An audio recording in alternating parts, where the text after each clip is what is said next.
Yes, here we go. We're getting into our next game and spawning in the top right-hand corner. Sorry, top left-hand corner of Abyssal Reef. We have the South Korean Terran player, the Blue Terran, representing Abyssal Reef. Abyssal Reef, sorry, I was a little bit distracted. On Abyssal Reef, it is a GuMiho.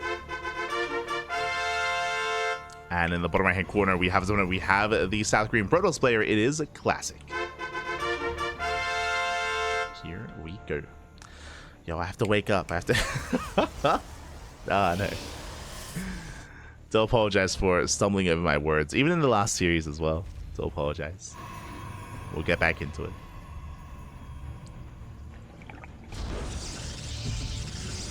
Oh, we are good to go. Again, it's brutal to see Classic and GuMiho facing off in the round 16 of all matches. Like, really early on in the tournaments. Always brutal to see. Only one can advance on, the other gonna be knocked out. Aye, aye, aye.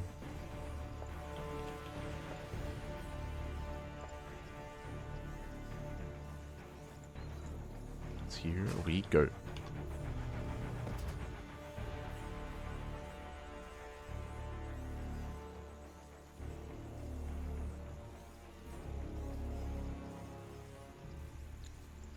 So just setting up. See someone saying in the chat, they remember how good Skills was. Yeah, Skills has been looking really good. Been looking really good so far. For those that are curious, this event was not casted in English, or was not streamed live in English. We are the first casters covering it in English. Here we go. I think Wardy's probably going to cast it tomorrow.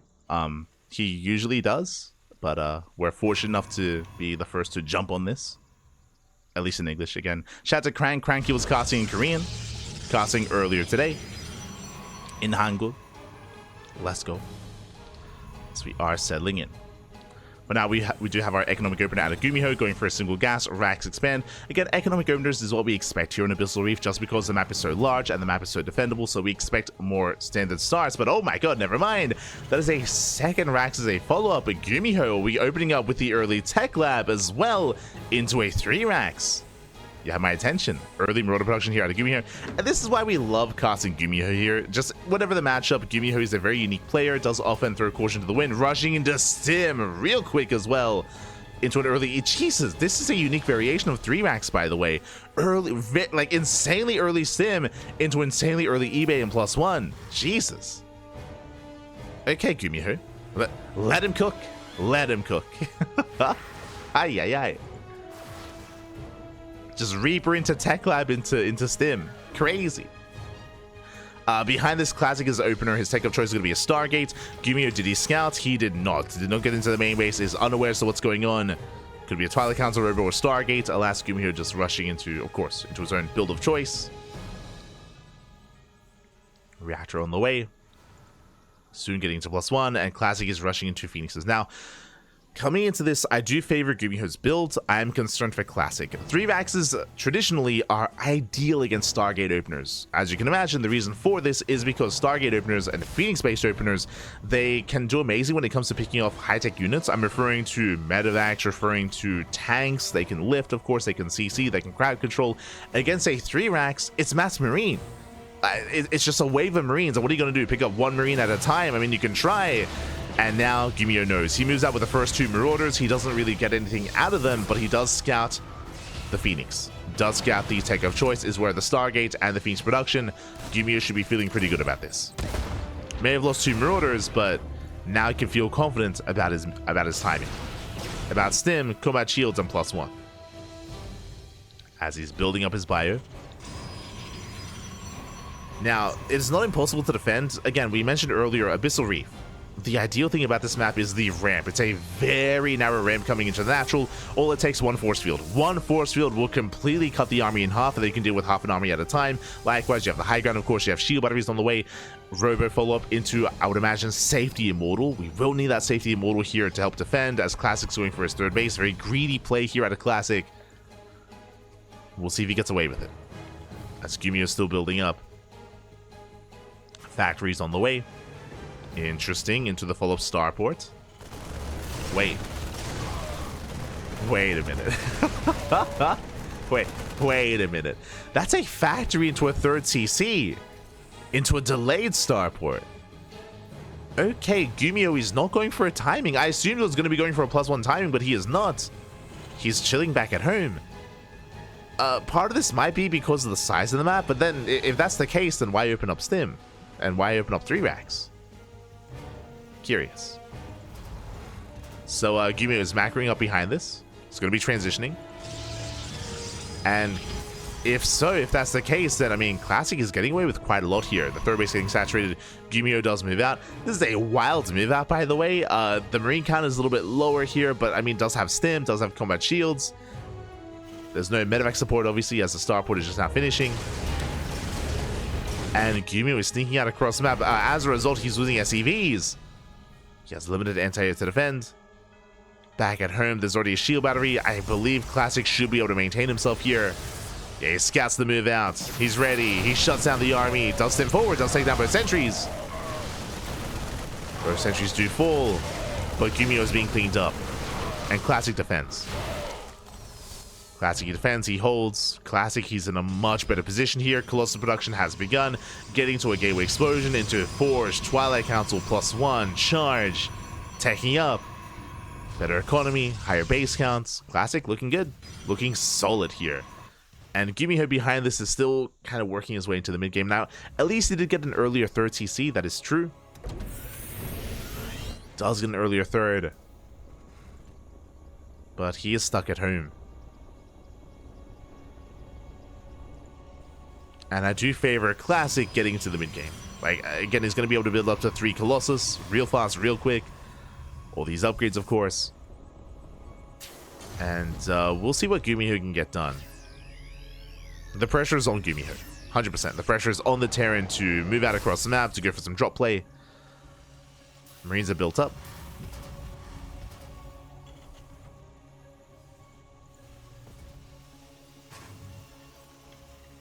But now just keeping up with the Phoenixes.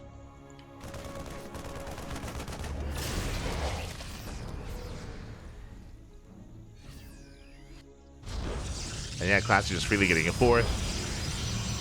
Can go for a second forge. Speaking of second forge, yep. Second forge on the way. Templar Archives into Archons into Storm. Like, upon seeing the third, like, Classic, he recognizes, oh, I can just keep cutting corners. I can just keep cutting corners, keep taking. I can just chill, get away with everything.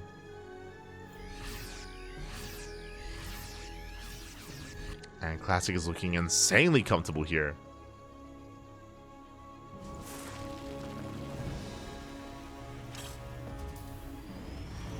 Now, GuMiho's not out of this. It just means that he's going to be up against quite an army of Protoss with Colossus and Storm and Archons and everything. I would just see Classic getting ready for a drop towards the natural or into the main. Likewise, main army rotating towards left-hand side. I don't think Classic has to commit. If he sees an opening, he will go for it, but really just going to be posturing. Hoping for a distraction while he comes in with the War Prism. More Zealots reinforcing as well. Charge about to finish. Second Rover is on the way.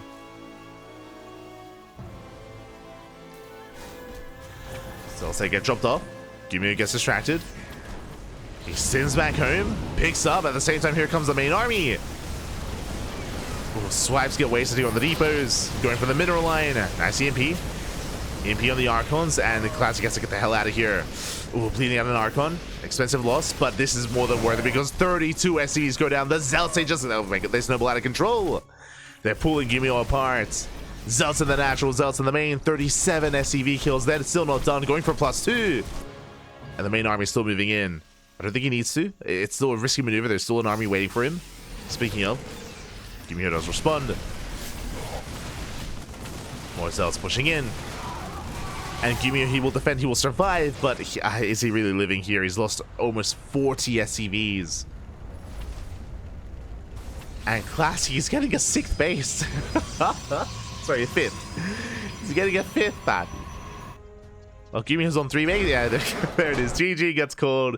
There's no coming back from that. And Classic takes game number 1.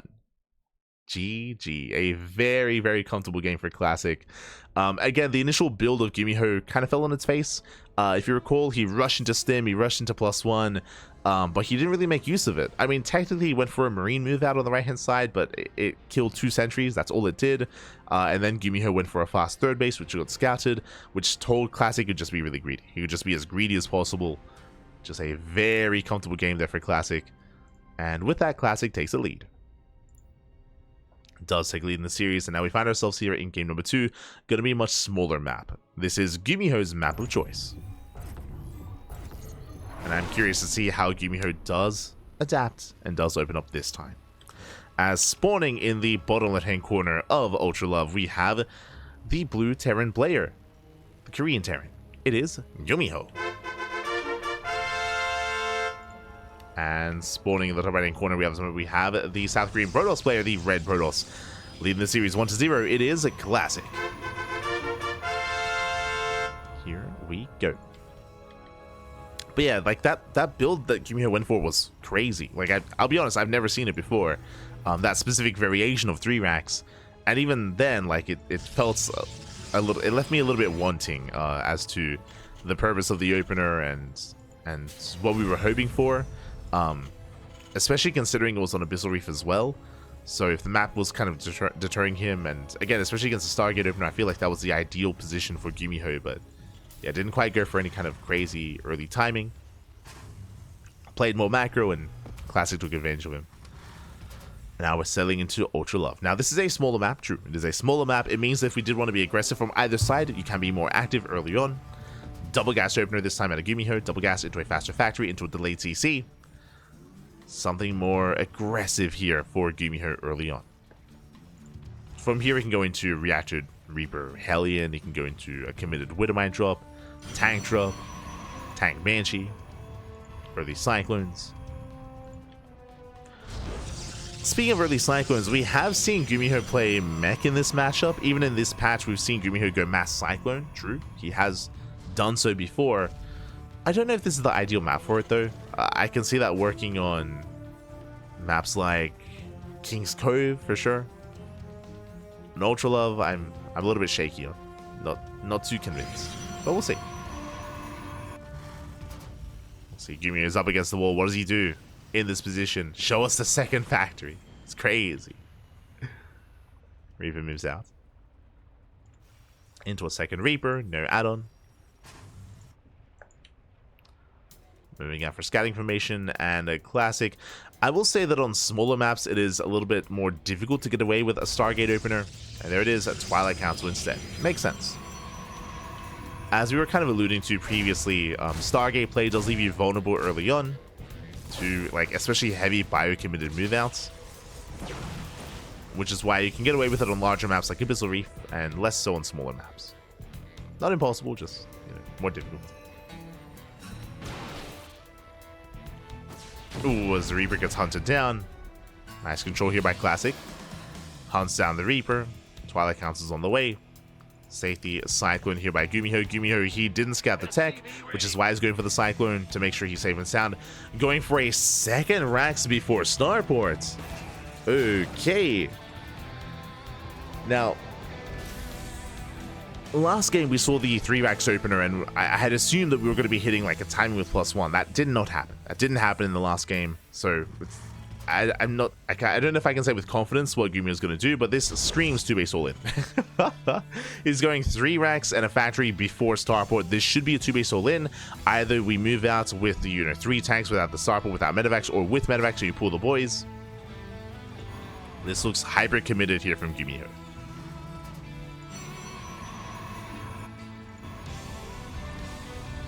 Now, we also assumed that GuMiho was going to be aggressive last game, and he wasn't, so that's why we could just see like a random 3rd CC out of nowhere, but there shouldn't be a 3rd CC. Not in this position. Marines are amassing. So are the tanks. Are building up.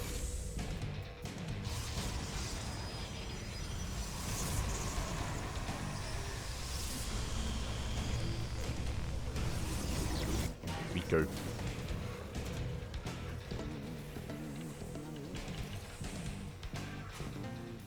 As we have, I believe, the second tank on the way. Typically, this move out is with 3 tanks. Likewise, Classic finishing up Link. He can start being active on the map. And right now, the pressure is on Classic to be as active as possible to spot this move out and to slow it down. Ideally, he needs to slow down this push. You can see GuMiho hoping to catch out the Stalkers. Third base on the way for Classic. Stalkers moving in. And GuMiho, can he get a free shot off? Oh, he can! Tank bully goes up. Classic retreats. Spots the army. And GuMiho is waiting for his upgrades. And then he has the option to pull the voice. Does have the option. Observer confirming the army. Classic tries to avoid it. Reaper comes in for a scout. Getting out in the gateways. Classic catching out a tank. Can he get it? Can he get the tank? He can. He gets one volley off. He gets a second. Tank goes down. Massive pickup. Classic commits. Ooh, bit of miscontrol. Does shoot the building. We'll lose every single Stalker. Was this worth it? I'm afraid to look. How many Stalkers was that? 8! 8 Stalkers for a handful of Marines and 1 tank. And here comes the all-in. As you mentioned, the build did scream a 2-base all-in. The boys are being pulled. It's all or nothing. 1 tank does go down. Massive pickup. There's 1 tank left. The boys are here. Again, Classic has to do whatever he can to slow down the army or to pick off another tank. Or pick off the Cyclone. Boys are here to repair. More gateways warping in. There's 5 gates on the way, but alas, Classic needs more time. He's taking down so many Marines. Tank does siege. Robo's under fire. Robo's under threat. Pylon goes down. Second tank has arrived. He's going for the backup pylon. It looks like he's going to depower the Robo. The Immortal does not pop out. Robo goes down. Massive pickup. There is no Immortal. And GuMiho, has he done it? Charge is done. Gateways are finishing up as well. We're waiting for the charge to warp in. Behind the army. And Classic is getting ready for a surround. Can he break out?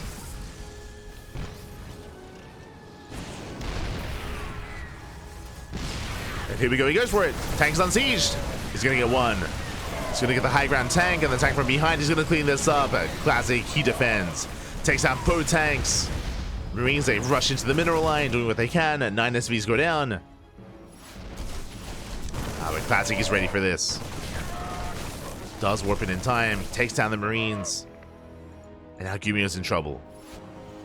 Remember, GuMiho, he did pull the boys. GuMiho, he was completely all in. Behind this, he has built up his SCV count, true. Has built up.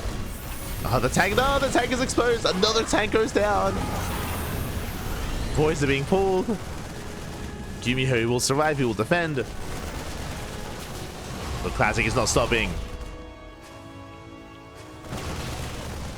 Classic, he smells blood in the water. Ooh, we'll lose a Stalker. 1 Stalker goes down, picking up more Marines. Oh, the target firing. Gets almost every single Marine. There's 1 Marine left. GG gets called. He breaks through. The all-in of GuMiho failed. And with that, Classic, he will take it. GG gets called. Classic, he will take the 2-0. GG. Again, a very nice pickup out of Classic. He was able to take down 2 tanks before the army got across the map. I was concerned that Classic had lost too many Stalkers. Remember, it was 8 Stalkers. He lost 8 Stalkers for the first tank. But alas, if you remember, he was also able to very quickly get the second tank as well because he was being active with reinforcements. So very nice pickups there. In the end, he was very patient. He may have lost the Robo, may have lost the Immortal, but he was able to get a full surround with those Zealots. Again, just really patient play from Classic to surround the army, catch both tanks, and then win it from there. GG. GG, well played. Classic does take the 2-0. And with that, we have 1 series left in the round of 16. 1 best of 3 remaining here. It's going to be a best of 3 between Clem and Rogue. Let's go.